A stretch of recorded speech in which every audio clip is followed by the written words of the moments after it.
네, 여러분 혹시 젠가라는 게임을 알고 계실까요?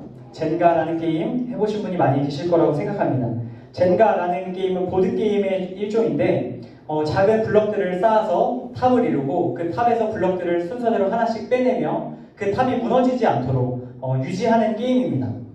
이 게임을 이기기 위해서는 우선적으로 빼기 쉬운 블럭들을 선택하는 것이 중요합니다. 어떤 블럭에 먼저 손을 대느냐에 따라서 그 게임을 승리할 수도 혹은 패배할 수도 있습니다. 어떤 블럭에 먼저 손을 대느냐, 어떤 것에 우선순위를 두고 임하느냐가 이 젠가 게임의 핵심이라고 할 수 있습니다. 오늘 저희가 함께 나눌 성경의 이야기 속에도 이 젠가 게임처럼 먼저 손을 대야 할 것을 알고 그것에 손을 댔었던 한 사람의 이야기가 등장합니다. 그 사람의 이름은 바로 다니엘입니다. 오늘 저희가 읽은 다니엘서 본문은 메데 바사 제국의 다리오 왕 시대의 모습을 우리에게 보여줍니다. 다리오 왕은 메데 바사 제국을 관리하기 위해서 120명의 고관을 뽑습니다.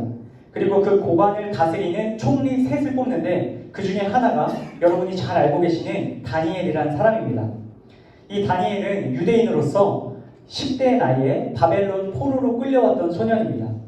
그는 비록 포로의 신분이었지만 하나님께서 주신 지혜로 인해 많은 왕들에게 인정받으며 포로로 끌려온 삶 가운데 하나님의 축복을 경험합니다. 메데 바사 제국 이전부터 많은 왕들로부터 시대를 거쳐가며 하나님께 쓰임받았던 사람이 바로 이 다니엘이라는 사람입니다. 오늘 본문에 등장하는 메데 바사 제국의 왕인 다리오 역시 이 다니엘을 인정하고 그를 나라의 총리로 세웠습니다. 그는 나라의 모든 고관들보다 그리고 심지어 다른 2명의 총리보다 더 인정받는 어떻게 보면 최고의 왕 다음의 권력을 갖고 있었던 사람이었습니다. 이처럼 많은 사람들에게 높은 지위가 되었고 인정받던 이 다니엘 주위에는 다니엘을 미워하고 시기하던 수많은 고관들이 있었습니다. 당시에 그 나라 출신 메데 바사 출신의 인재들보다 이 포로 출신인 다니엘이 인정받는 것이 마음에 들지 않았던 120명의 고관들과 다른 총리 2명이 바로 이 다니엘을 끌어내리기 위해 호시탐탐 기회를 엿보고 있었습니다. 그런데 오늘 성경을 보면 사람들이 이 다니엘에게서 그를 끌어내릴 어떠한 이유를 찾고자 했지만 털어서 먼지 안 나는 사람 없다는 말을 정면으로 반박하듯이 정말 이 다니엘이라는 사람은 털어서 먼지가 나지 않는 사람이었습니다. 그는 그에게 맡겨진 일들을 왕이 바뀌든 나라가 바뀌든 변함없이 충실히 수행하며 모든 이들에게 인정받는 청렴결백한 그런 사람이었습니다. 바로 이런 다니엘을 어떻게든 끌어내려야겠다고 생각한 고관과 총리들은 머리를 맞대고 고민합니다. 그리고 그들 중에 몇 사람이 다음과 같은 방법을 생각해내었습니다. 오늘 5절 말씀인데 우리 한 번만 다시 읽겠습니다. 5절 말씀 함께 읽습니다. 한번 넘겨주시겠어요? 네. PPT를 2개 넘겨주는데 우리 같이 읽겠습니다. 시작. 그들이 이르되 이 다니엘은 그 하나님의 율법에서 근거를 찾지 못하면 그를 고발할 수 없으리라 하고, 네, 여기 있는 고관들 그리고 총리 둘은 이 다니엘에게 있어서 가장 중요한 것이자 그에게 가장 약점이 될 수 있는 것이 무엇인지 알았습니다. 다니엘에게 있어서 그 무엇보다 중요한 것은 바로 그의 신앙이었습니다. 다니엘은 하나님께서 주신 율법 10계명을 준수합니다. 고관들과 총리들은 다니엘의 바로 이런 점을 약점으로 삼아 그를 함정에 빠뜨리려고 계획을 짜기 시작합니다. 그리고 그들은 계획을 짜서 왕에게 찾아갑니다. 6절, 7절 말씀 이어지는 말씀인데 제가 한번 읽겠습니다. 우리 색칠된 부분 주목해서 한번 보시면 좋겠습니다. 이에 총리들과 고관들이 모여 왕에게 나아가서 그에게 말하되 다리오 왕이여 만수무강하옵소서. 나라의 모든 총리와 지사와 총독과 관원이 의논하고 왕에게 한 법률을 세우며 한 금령을 정하실 것을 구하나이다. 왕이여 그것은 곧 이제부터 30일 동안에 누구든지 왕 외에 어떤 신에게나 사람에게 무엇을 구하면 사자굴에 던져넣기로 한 것이니이다. 이 고관들은 다리오 왕이 메데 바사 제국을 완전히 장악하기를 원하는 그 마음의 그 속마음을 누구보다 잘 알고 있었습니다. 그래서 이 다리오 왕에게만 충성할 수 있는 한 가지의 한시법, 일정 기간 동안만 발휘되는 법을 시행하자고 말하고 있는 겁니다. 그들은 그 당시 여러 신들과 또 사람들에게 해오던 기도를 오직 다리오 왕에게만 하는 기도의 방식으로 30일 동안 그런 법을 만들어 지키게 하자라고 말합니다. 고관들과 총리들이 말했던 이 법, 다리오 왕의 마음을 기쁘게 할 법을 다리오 왕은 쉽게 받아들입니다. 그리고 그곳에 고치지 못할, 결국 바꿀 수 없는 그 사인을 하게 만듭니다. 여러분 다 잘 아시다시피 이 법은 다리오 왕을 기쁘게 하기 위한 법이 아닙니다. 사실 이 법은 이 다니엘을 끌어내리기 위한 법이었습니다. 이 고관들과 총리들은 이 다니엘이 하루에 3번씩 자기 집에서 하나님께 기도하는 사람이라는 것을 잘 알고 있었습니다. 그러니 이 다니엘이 자신의 신앙적 열심을 계속해서 내다가는 이 법을 어긴 것이 되고, 그리고 결국 사형에 처할 수 있겠다라는 결론에 섰던 것입니다. 그래서 왕에게 이러한 제안을 냈고, 왕은 이 법을 통과시킵니다. 모든 상황이 고관들과 총리들이 원하는 방향으로 흘러가기 시작합니다. 30일 동안 다리오가 아닌 다른 왕이나 다른 신이나 다른 사람에게 기도하면 위법입니다.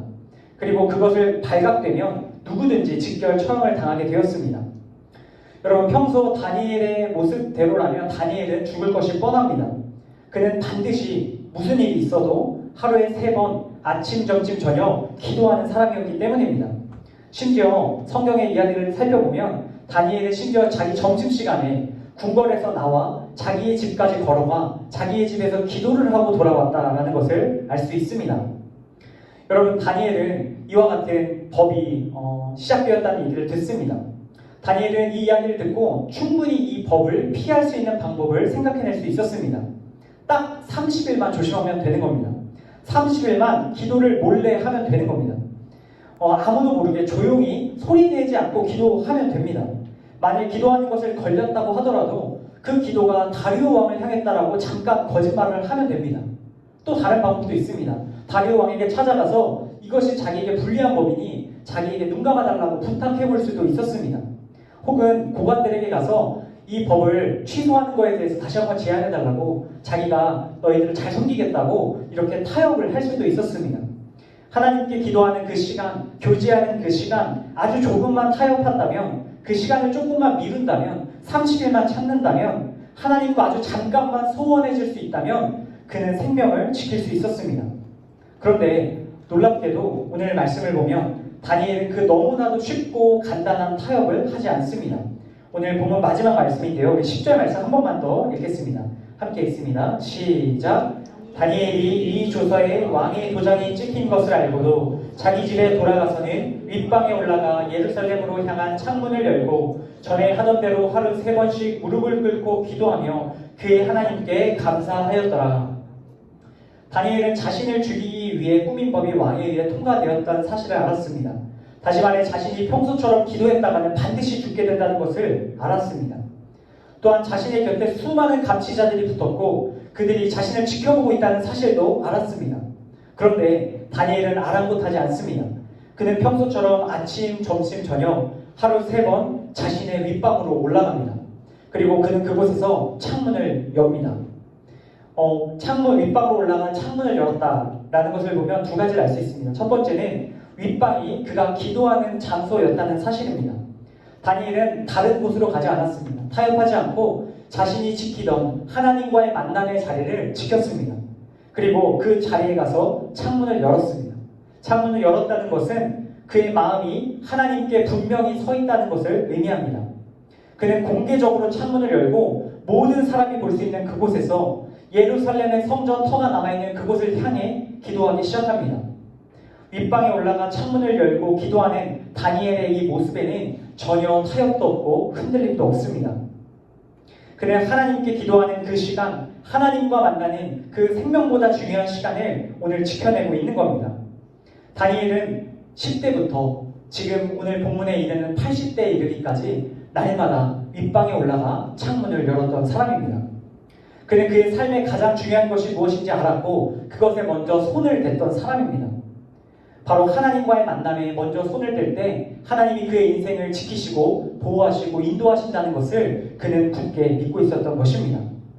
사랑하는 우리 특초스템 여러분, 이 세상을 살아갈 때 우리 눈에 들어오는 먼저 손을 대야 할 것 같은 많은 일들이 있을 것이라고 생각합니다. 급하고 중요하다고 생각되어지는 일들에 우리의 눈이 가고 우리의 마음이 가고 우리의 손과 발이 먼저 가는 것이 사실입니다. 마치 젠가 게임 속 블럭들처럼 우리 삶을 무너뜨리지 않고 잘 유지하기 위해 우리가 손을 대야 할 수많은 일들이 차곡차곡 쌓여 있습니다. 바로 그런 우리들에게 하나님께서 오늘 분명히 말씀하고 계십니다.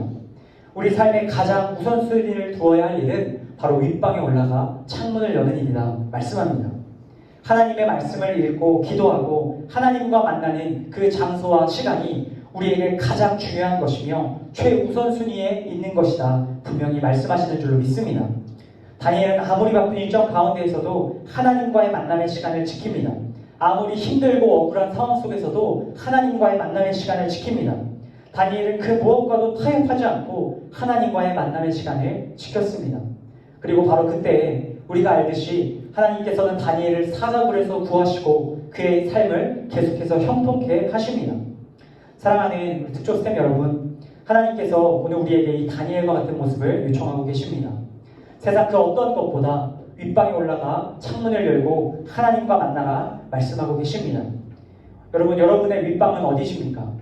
하나님과의 깊은 만남을 위한 여러분만의 시간과 장소를 구별하시기 바랍니다.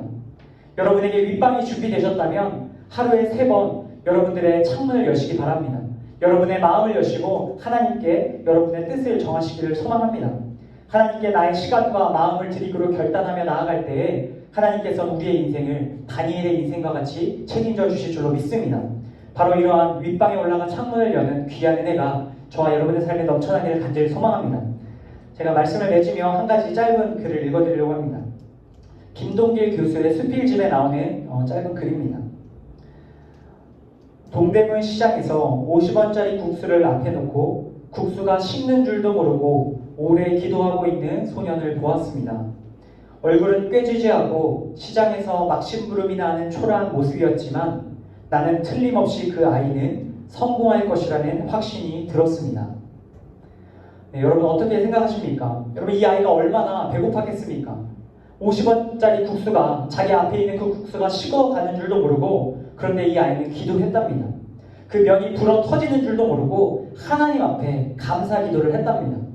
자신에게 중요하고 급한 일들에 그 손을 먼저 대는 것이 아니라 그 손을 모아 하나님께 기도하며 하나님과 교제했다는 겁니다. 분명 이 아이는 성공했을 겁니다. 여러분, 분주한 삶의 한복판에서 하나님 앞에 기도했던 이 어린 소년처럼 또 담대히 어려운 가운데서도 타협하지 않고 하나님과의 시간을 지켰던 다니엘처럼 하나님과의 만남에 최우선순위를 두고 살아가는 이곳에 계신 사랑하는 특조스템 여러분 다 되시기를 예수님의 이름으로 간절히 축복합니다.